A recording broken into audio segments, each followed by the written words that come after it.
KTLA's John Fenolio live with the political fight over policing. John. Micah and Cher, that's right. President Trump continues to portray himself as the law and order president. Democrats, however, say they also support the police while insisting reform is needed.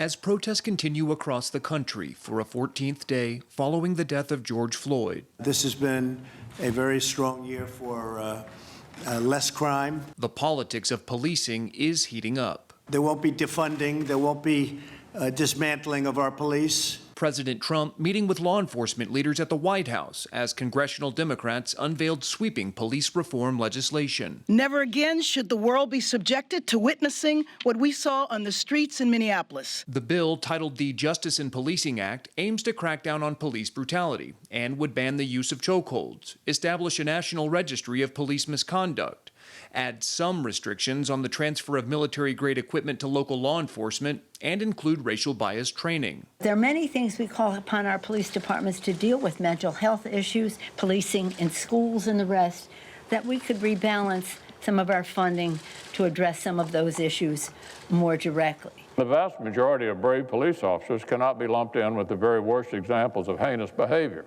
But call me old-fashioned. I think you may actually want a police officer to stop a criminal and arrest him before we try to work through his feelings.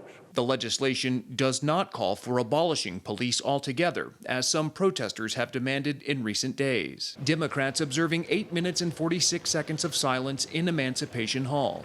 That's the amount of time a white Minneapolis police officer kneeled on George Floyd's neck before he died. Meantime, a new poll shows President Trump losing ground to Joe Biden. The CNN SSRS poll shows the president's approval rating slipped 7 points in the last month, and 63% of adults disapprove of his handling of race relations in the U.S. 65% say his response to the protests have done more harm than good. Joe Biden met privately today with the Floyd family in Houston. He also says he does not support defunding police. John Fenolio, KTLA 5 News.